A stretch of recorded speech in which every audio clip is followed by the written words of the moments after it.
নমস্কাৰ মৰমৰ ছাত্ৰ ছাত্ৰীসকল মই অৰন্ধতী ৰয় আজি আমি পঢ়িম অষ্টম শ্ৰেণীৰ গণিতৰ চতুৰ্থ অধ্যায়ৰ নতুন এটা অংশ এই অংশত আমি ৰম্বাস অংকন কৰিম পূৰ্বৰ অংশত ইতিমধ্যে আমি কম্পাস ব্যৱহাৰে কি কৰিছো কম্পাস ব্যৱহাৰ কৰি আমি চতুৰ্ভুজৰ অংকন কৰিছো বা সামন্তৰিকো অংকন কৰিছো এতিয়া এই অংশত আমি কম্পাস ব্যৱহাৰ কৰি ৰম্বাস অংকন কৰিম এটা চাও আহাচোন আমাক ইয়াতে কি দিছে এটা ৰম্বাস ABCD আকা যত কৰ্ণ AC = 6 cm আৰু BD = 8 cm ইয়াতে আমাক কি দিয়া আছে ইয়াতে আমাক কৰ্ণ দিছে ৰম্বাসৰ কৰ্ণ দুডাল জোখ দিয়া আছে আৰু বাকি একো জোখ দিয়া নাই আমি কি জানো যে আমি যেটা ৰম্বাস পঢ়িছিলো ৰম্বাসৰ ধৰ্মত কি পাইছিলো ৰম্বাসৰ যি দুডাল কৰ্ণ থাকে সেই কৰ্ণডালে কি কৰে পৰস্পৰে লম্ব সমদ্বিখণ্ডক হয় গতিকে আমি প্ৰথমতে কি কৰিম এটা কৰ্ণৰ আমি স্কেলৰ সহায়ত আঁকি লম এতিয়া চাও আহাচোন প্ৰথমে দিয়া আছে AC = 6 cm আমি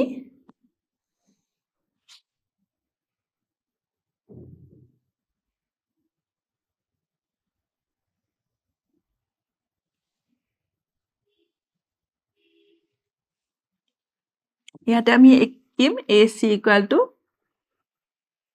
6 cm আমি ইয়াতে নাম দিম AC A আৰু C নেক্সট আমি কি কৰিম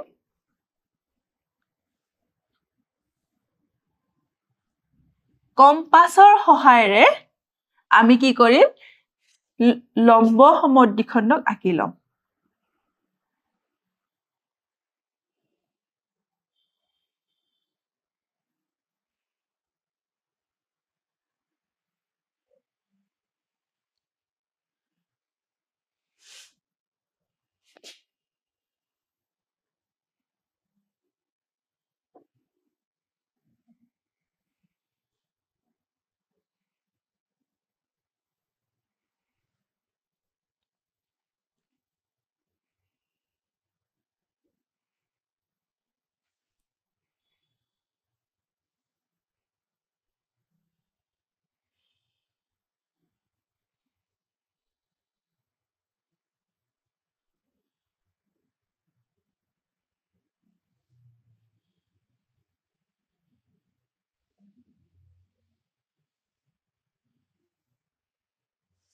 আমি কি কৰিলো A বিন্দুত কেন্দ্ৰ কৰি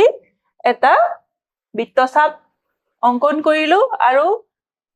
C বিন্দুত কেন্দ্ৰ কৰি আৰু এটা বৃত্তচাপ অংকন কৰিলো তো দুটা বৃত্তচাপে এইটো বিন্দুত কটাকটি কৰিব আৰু নেক্সট কি কৰিছো A বিন্দুত কেন্দ্ৰ কৰি তাৰ বিপৰীত দিশত এটা বৃত্তচাপ অংকন কৰিলো আৰু C বিন্দুত কেন্দ্ৰ কৰি আৰু এটা বৃত্তচাপ আঁকিলো তেতিয়া এই দুটা বৃত্তচাপে ইয়াতে কটাকটি কৰিলে এতিয়া আমি কি কৰিম এই বিন্দু দুটা সংযোগ কৰি দিম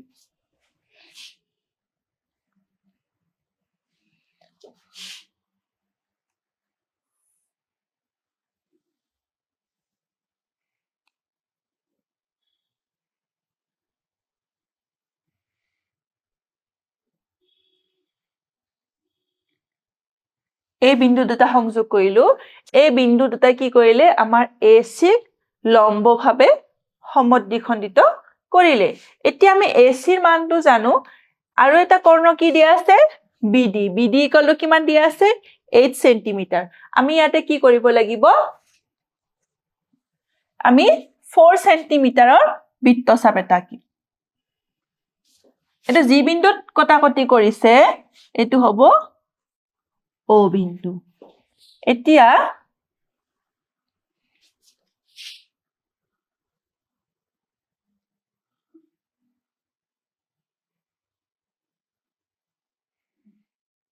আমি জোখটো লম 4 cm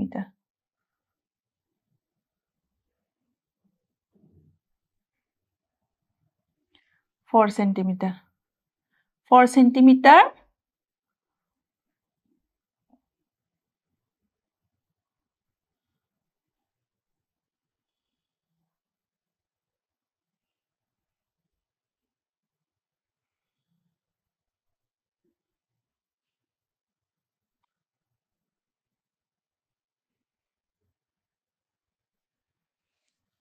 4 সেন্টিমিটাৰ ওপৰৰ ফালে কাটিব আৰু 4 সেন্টিমিটাৰ তলৰ ফালেও কাটি দিব এতিয়া আমি পাই গলো এতিয়া আমি কি কৰিম ইয়াক আমি নাম দিম বি এটো আমি নাম দিম ডি আৰু এটো কিমান হ'ব 4 সেন্টিমিটাৰ এটো হ'ব 4 সেন্টিমিটাৰ কাৰণ বিডিৰ জোখ কিমান আছিল 8 সেন্টিমিটাৰ BO 4 সেন্টিমিটাৰ আৰু ODO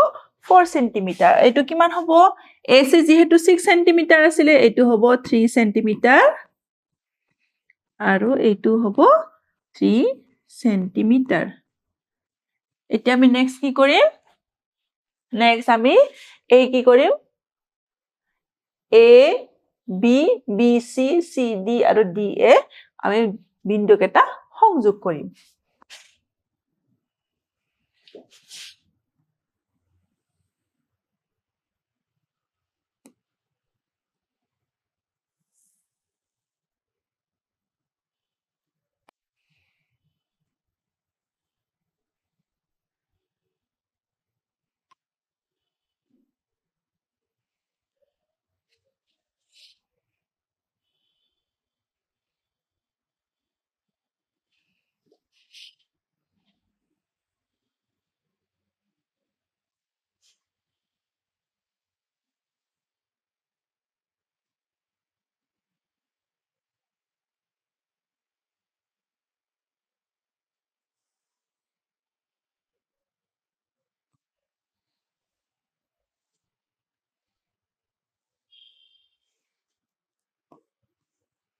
আমি কি পালো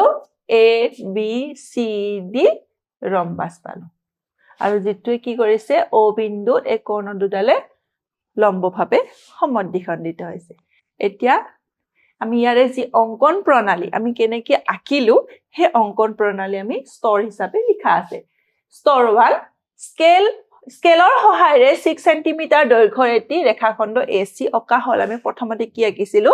এটা ৰেখাখণ্ড আঁকিছিলো স্কেলৰ সহায়ত ৰেখাখণ্ড আঁকিছিলো যাৰ দৈৰ্ঘ্য কিমান আছিল 6 সেন্টিমিটাৰ নেক্সট আমি কি কৰিছিলো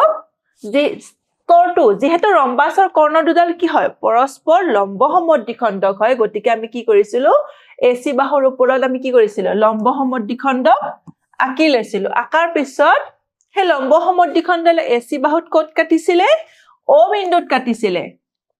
আমি কটাকটি কৰা বিন্দুটোৰ নাম কি দিছিলো O বিন্দু থাৰ্ড স্তৰ 3 কি কৈছে এতিয়া O বিন্দু কেন্দ্ৰ কৰি AC বাহুৰ তলৰ আৰু ওপৰ দিশত 4 সেন্টিমিটাৰ ব্যাসাৰ্ধৰ দুটা বৃত্তচাপ লম্ব সমদ্বিখণ্ডকৰ ওপৰত অকা হল দুয়োটা বৃত্তচাপে লম্ব সমদ্বিখণ্ডক ছেদ কৰা বিন্দু দুটাই হ'ব B আৰু D বিন্দুৰ অৱস্থান আমি যেতিয়া B আৰু D বিন্দুৰ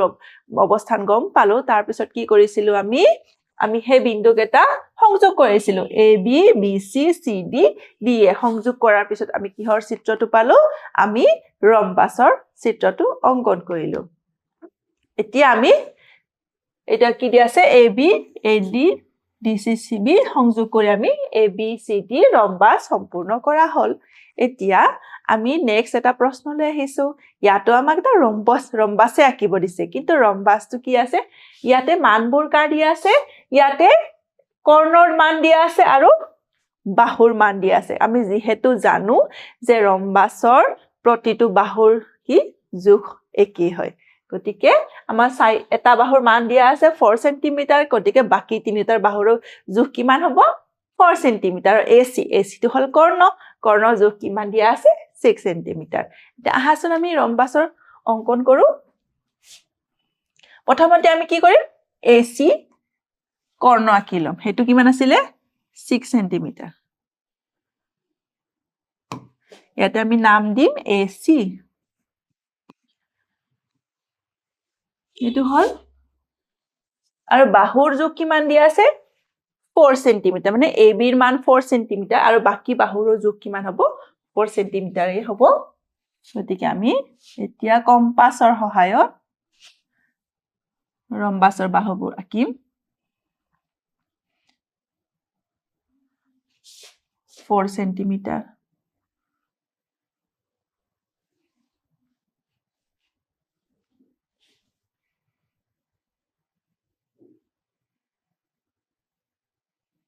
4 centimeter.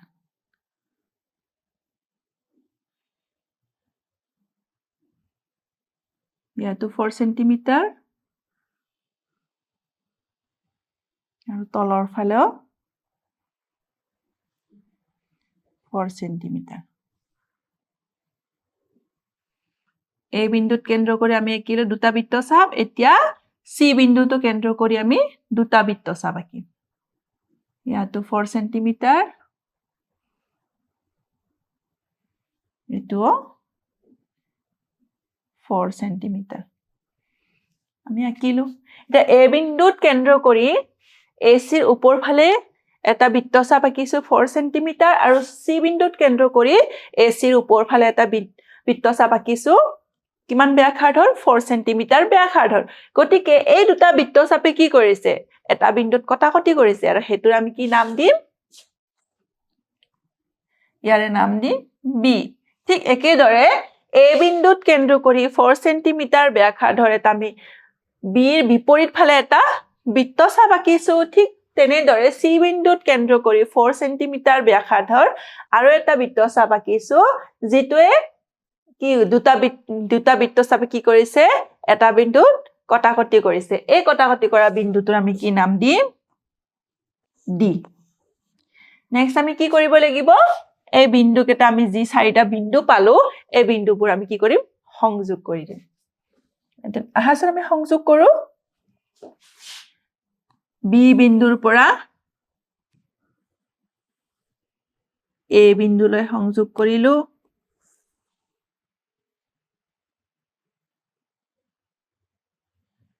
ডি বিন্দুলৈ সংযোগ কৰিলো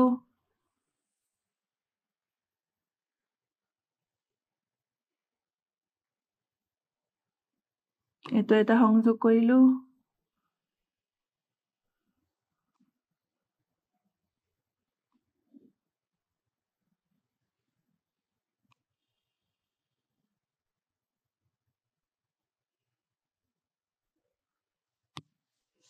হল আমি কি পালো A B C D ৰম্বাস A C কিমান আছিলে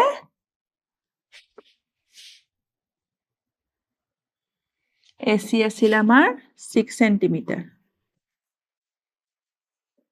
আৰু বাকি বাহুবোৰ কিমান আছিলে 4 centimeter 4 centimeter 4 centimeter আৰু 4 centimeter এতিয়া আমাৰ হৈ গল ৰম্বাস অঙ্কন কৰা হৈ গল এতিয়া আমি অঙ্কন প্ৰণালীবোৰ চাও অঙ্কন প্ৰণালীত কি আছে স্তৰ 1 স্কেলৰ সহায়ে 6 cm দৈৰ্ঘ্যৰ এটি ৰেখাখণ্ড এসি অকা হল আমি প্ৰথম স্তৰত কি কৰিছো ফাৰ্স্ট স্টেপত আমি কি কৰিছো স্কেলৰ সহায়ত আমি এটা ৰেখাখণ্ড আঁকিছো হেতু দৈৰ্ঘ্য কিমান 6 cm কি নাম দিছো এসি স্তৰ 2 এ আৰু সি বিন্দু কেন্দ্ৰ কৰি এসিৰ বাহুৰ ওপৰ ফালে দুটা আৰু তলৰ ফালে দুটা বৃত্তচাপ অকা হল ওপৰৰ দুটা বৃত্তচাপ ছেদবিন্দু ধৰা হল বি আৰু তলৰ দুটা বৃত্তচাপক আমি ছেদবিন্দু ধৰা হল ডি আমি কি কৰিছিলো ওপৰটো বি ধৰিছিলো আৰু তলৰটো